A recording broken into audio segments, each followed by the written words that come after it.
تخيل ان انت بتشتغل وناجح والدنيا حلوه قوي في شغلك، والناس كلها شايفينك من بره وحاسين قد ايه انت مبسوط جدا وفرحان بحياتك دي. بس الحقيقه ان انت كل يوم بتصحى وتحس ان انت مش كويس، زعلان ومش مبسوط، وتحس انك فاضي. مش فاضي وقت، لا انت فاضي من جواك. تحس انك بتضحك على الناس وبتضحك على نفسك كمان. بس السؤال الحقيقي هو انا بشتغل ليه وبعيش ليه اصلا؟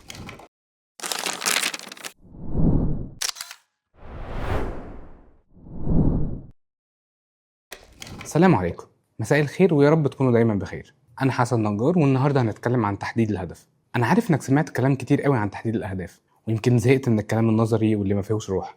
بس خليني اوعدك ان الفيديو ده هيكون مختلف، انه هيمشي معاك من اول لحظه التوهان اللي بتمر بيها لحد اللحظه اللي ممكن تقوم فيها وتبدا بحياه بمعنى جديد. واللي هقوله النهارده مش نظري، ده كلام طالع من تجارب حقيقيه وحياه ناس شبهك بالظبط. والاهم ان نهايته ممكن تكون هي بدايتك. فاكرين صديقنا سيف اللي اتكلمنا عنه الفيديو اللي فات؟ خلينا نكمل مع حكايته. هو على فكرة ناجح من بره، بس المشكلة انه تايه جدا من جوه. سيف 28 سنة، دكتور اسنان معروف في منطقته، عيادته شغالة وبيكسب فلوس كويسة، والناس بتشوف ان هو ناجح ومحترم وابن ناس. بس الحقيقة سيف كل يوم بينزل شغله ويبتسم للناس ويضحك مع المرضى، ويرجع البيت يرمي الشنطة ويقعد على الكنبة ويفضل يبص للسقف، فيشغل مسلسل عشان ينسى، يطلب اكل كتير عشان يملى الفراغ، ويضحك مع اصحابه على الشات علشان يخبي وجعه. بس كل يوم بيصحى والفراغ جواه بيكبر، وبيسأل نفسه سؤال: هو انا ليه تعبت سنين في الدراسه عشان اوصل لايه بالظبط؟ هو ده فعلا اللي انا كنت بحلم بيه، ولا انا وقعت في فخ الحياه وخلاص؟ سيف عنده كل حاجه المفروض تخليه مرتاح، بس الحقيقه ان هو مش مرتاح لانه ببساطه مش عارف هو عايش ليه. والمشكله ان سيف مش لوحده، ناس كتير جدا عايشه كده، شغاله وبتاكل وبتتحرك وبتضحك، بس جواهم فراغ كبير اسمه انا مش عارف انا هنا ليه. المشكله الكبيره احنا ليه اصلا بنفقد الهدف؟ تعال نواجه نفسنا بصراحه. معظمنا لما كان صغير كان عنده حلم، كان نفسه يبقى لاعب كورة، واللي كان نفسه يبقى دكتور، مهندس، رسام، مطرب. كنا شايفين ان الدنيا كبيرة قوي وحاسس ان انت ممكن تعمل فيها حاجة فعلا. بس ايه اللي حصل؟ كبرنا واختلفت نظرتنا على الحياة، وقليل جدا لما بقى حد يسألنا هو انت بتحب ايه؟ او نفسك تعيش ازاي؟ طب لو معاك حرية مطلقة هتعمل ايه؟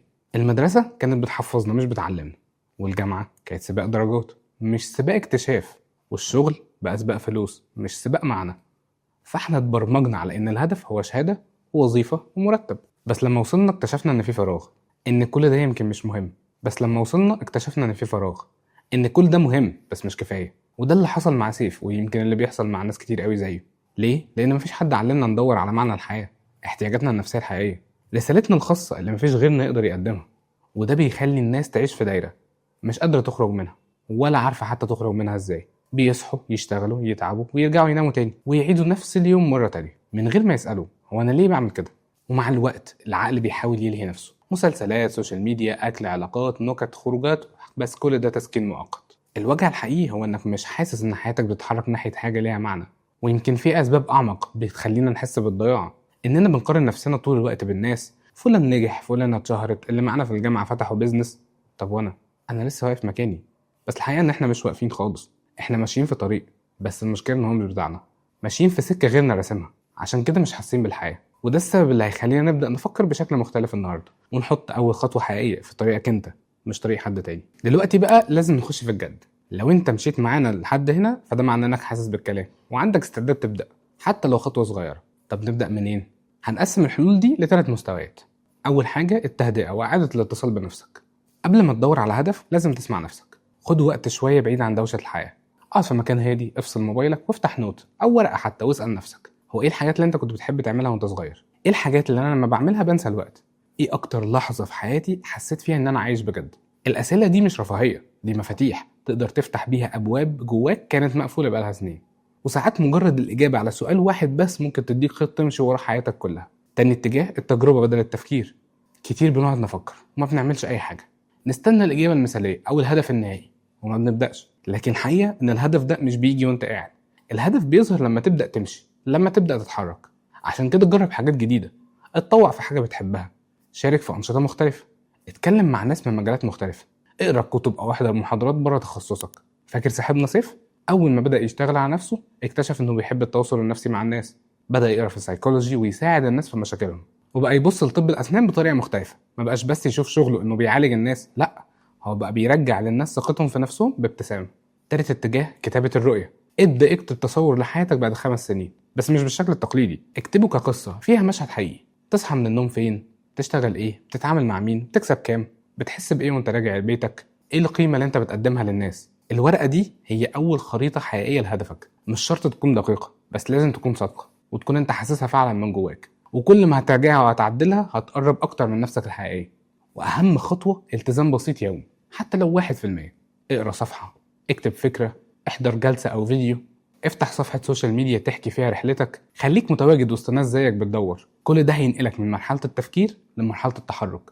واللي مش بياخد خطوة بيفضل مكانه، واللي بياخد خطوة صغيرة كل يوم بعد سنة هيكون في حتة تانية خالص. وخليك فاكر انك لما تستنى الإجابة الصح من غير ما تتحرك عمرك ما هتوصل لأي حاجة. تعالى زي ما تعودنا نرسم صورتين قدام عينيك، صورة لو بدأت وصورة لو فضلت زي ما انت.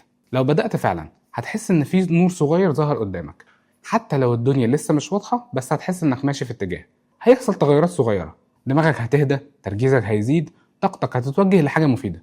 هتبدأ تحس انك بتعيش مش بتتعايش. كل مرة هتكتب فيها رؤية، كل شخص هتقابله ويفتح لك أفق جديدة، كل تجربة انت هتخوضها حتى لو كانت بسيطة هتبني جزء من هدفك ده. وهتلاقي نفسك بتصحى من النوم وعندك دافع، حتى لو لسه الطريق طويل، بس وجود معنى بيخليك تكمل. المعنى هو اللي بيخلي التعب يستاهل.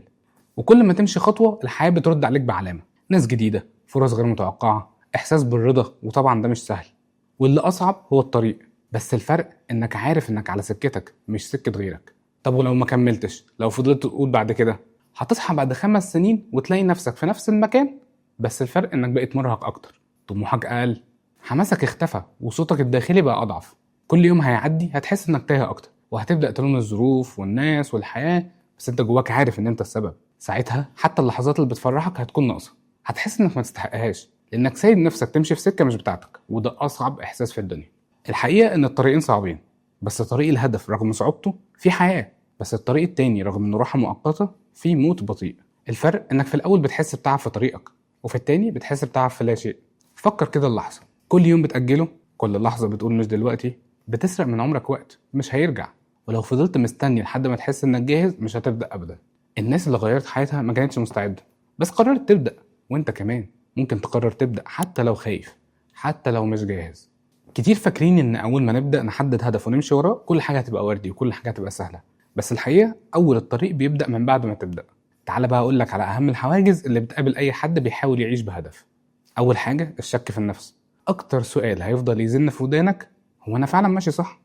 طب هو اللي بعمله ده ليه لازمة؟ طب ما الناس كلها ماشية في سكة تانية، يمكن انا اللي غلط. وده طبيعي جدا على فكرة، لانك بتكسر برمجة بقالها سنين في عقلك. بس مهم تفتكر ان الصوت ده مش دليل ان انت غلطان، بالعكس ده معناه ان انت بتتحرك ودماغك بتحاول تتأقلم مع الجديد. الحل احتفظ بمذكرة فيها انجازاتك الصغيرة، راجعها لما تحس انك ضعيف، وخلي حواليك دايما ناس بتفكرك انت ليه بدأت. التأخير والإحباط، مش كل حاجة هتحصل بسرعة، وممكن تحس انك بتمشي وبتجتهد وبتتعب بس مفيش نتائج، تبدأ تتعب اكتر وتفكر انا لازم اسيب كل حاجة. الحل راجع السبب اللي خلاك تبدأ من البداية. هو انت ليه بدأت؟ هو انت ليه عملت كل ده اصلا؟ وخلي هدفك مش بس نتيجة، لكن كمان رحلة انت بتتطور فيها. الناس اللي حواليك، ممكن ناس تقرب منك وتقولك هو انت ليه معقد نفسك؟ يا عم الناس عايشة وخلاص، انت ليه بتفكر زيادة؟ ناس بتحاول ترجعك لنقطة الصفر، مش عشان اشرار، لا هم ناس كويسة جدا، بس لانك بتفكرهم بنفسهم او ان هم سايبين نفسهم. الحل اختار مين يفضل في دايرة تأثيرك. مش لازم تقاطعهم على فكرة، بس لازم تبني دايرتك الآمنة اللي بتدعمك، وممكن تلجأ أو تتابع مع حد يكون فاهمك كويس عشان تقدر ترجع له لما تحتاج.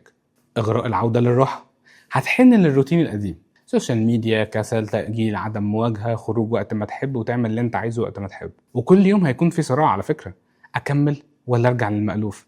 الحل إنك تبني نظام حياة بسيطة يحافظ على طاقتك النفسية. نظم وقتك ودور دايما على المعنى ورا كل حاجة انت بتعملها. بمعنى أصح، هو أنا بعمل الحاجة دي ليه؟ أنا عايز أسألك سؤال بس سريع كده، أنت تفتكر النجاح إن أنت توصل؟ لأ، النجاح إنك تكمل رغم كل الحواجز دي. كل اللي فات مهم، بس اللي جاي هو الأهم بقى، لأن في لحظة معينة كده كلنا بنقع، مش بسبب قلة المعلومات أو إننا مش عارفين نعمل إيه، لكن لأن طاقتنا خلصت، حماسنا برد، ثقتنا في نفسنا اتلخبطت. وهنا بقى بيجي دور الدعم النفسي الحقيقي. دايما اسأل نفسك هو أنا ليه بدأت؟ اكتب السبب ده أو حتى علقه قدامك، خليه خلفية على موبايلك، الزقه على المراية أو حتى على المكتب، لأن اللحظة اللي بتنسى فيها نفسك هي نفس اللحظة اللي لازم تفتكر أنت ليه بدأت من الأساس. الفشل مش دليل على ضعفك، الفشل مش نهاية، الفشل جزء من الرحلة لازم هتمر بيه. الفشل بيقولك انت جربت واتحركت وقررت تواجه، وكل مرة هتقع وتقوم انت بتقوى اكتر، والاهم انك بتتعلم.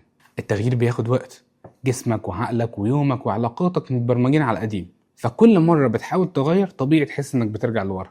بس ده مش معناه انك فاشل، ده معناه انك انسان طبيعي بيحاول. دايما ارجع لنقطة البداية. حاسس انك تايه، حاسس انك فقدت الحماس، ارجع لأول لحظة وجعتك، أول لحظة خلتك تقول أنا تعبت ولازم أتغير. افتكر اللحظة دي كويس، لأنها هتفضل دايما المحرك الحقيقي جواك. خليك رحيم بنفسك شوية.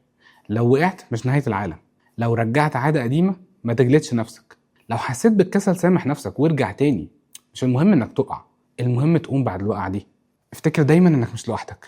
ناس كتير شكلهم يبان من بره تمام لكن جواهم دوشة، بس مش كل الناس عندها شجاعة ان هي تواجه. انت من القليلين اللي قرروا يبدأوا، ودي في حد ذاتها شجاعة اصلا. ابني دايما دايرة دعم صغيرة، حتى لو شخص واحد، حد يسمعك يشجعك يفكرك قد ايه انت ماشي كويس. ولو ما لقيتش حد ارجع تاني للمحتوى ده وافتكر نفسك القديمة. واخر حاجة خليك فخور بنفسك. كل خطوة صغيرة، كل يوم كنت فيه اضعف من انك تكمل بس كملت، كل لحظة قلت فيها انا هستحمل عشان نفسي، هي دي البطولة الحقيقية. ما تخليش الكلام يعدي وخلاص. اكتب لي بقى في الكومنتس ايه اكتر نقطة لمستك، وايه اكتر حاجة نفسك تغيرها بس مش عارف تبدأ فيها. يمكن تبدأ النهاردة، ويمكن تكون دي اول خطوة في طريقك الحقيقي. احنا دلوقتي في اخر محطة، وبعد الرحلة الطويلة دي تعالى بقى نلم كل اللي قلناه بهدوء. في الاول قلنا ان مشكلتك انك مش عارف تبدأ منين، مشكلتك انك مش عارف انت عايز تروح فين اصلا، وعشان كده لازم تسأل نفسك ايه الهدف اللي هيصحيني من النوم كل يوم. ووضحنا ان الهدف مش لازم يكون حاجة ضخمة، بس لازم يكون حقيقي من جواك، يخصك انت مش المجتمع. بعد كده دخلنا في مرحلة تحديد الهدف خطوة بخطوة، من الحلم الكبير للخطة الواقعية للسلوك اليومي. بعدها قلنا لو بدأت استعد للمشاكل الجديدة، الشك، الإحباط، الناس، العادات القديمة، وكل ده طبيعي ومتكرر، وحله في الاستمرار والمرونة. وأخيرا وصلنا لأهم نقطة، الدعم النفسي اللي هيخليك تقوم بعد كل سقطة، واللي هيفضل يشاور لك على طريقك لما انت تنساه. دلوقتي القرار عندك، كل اللي فات ده كلام، ومهما كان مؤثر أو عميق لو فضلت تتفرج هتكون زيك زي اللي ما شافش حاجة. لكن لو وقفت دلوقتي حتى لمدة دقيقة واحدة وقلت أنا مش هعدي اليوم ده زي أي يوم، أنا هبدأ أتحرك، ساعتها هتكون عملت أهم خطوة في حياتك كلها. طب إيه بقى ممكن تكون خطواتك الجاية؟ أول حاجة هات ورقة وقلم واكتب جملة واحدة، هو أنا عايز أوصل لإيه؟ قسم الهدف ده لمراحل حتى لو كانت بسيطة جدا. دور، اتعلم، اسأل، حاول تتكلم مع ناس مهتمين بالحاجة اللي أنت مهتم بيها. ما تخليش نفسك لوحدك وسط المعركة دي. أنا مش هنا عشان أقولك اعمل كذا وسيب كذا، أنا هنا عشان أقولك أنت تستحق تعيش حياة ليها معنى، وأنت تستحق تمشي في طريق وتحقق اللي يليق بيك، حتى لو الناس مش فاهمينك، حتى لو الطريق مش ممهد. اكتب لي بقى تحت في الكومنتس ايه أكتر حاجة بتواجهك، ايه الحاجة اللي نفسك تبدأ فيها بس مش قادر. وإن شاء الله احنا هنعمل فيديوهات في المستقبل للرد على كل الأسئلة دي. شاركنا مش عشان لايكات، لكن عشان يمكن كلمتك تساعد حد تاني وتساعدك انت في المستقبل لما ترجع تشوفها. وفي الختام، حياتك مش لعبة، حياتك ليها قيمة، وحياتك ممكن تبدأ من اللحظة دي، بس القرار دايما في ايدك انت.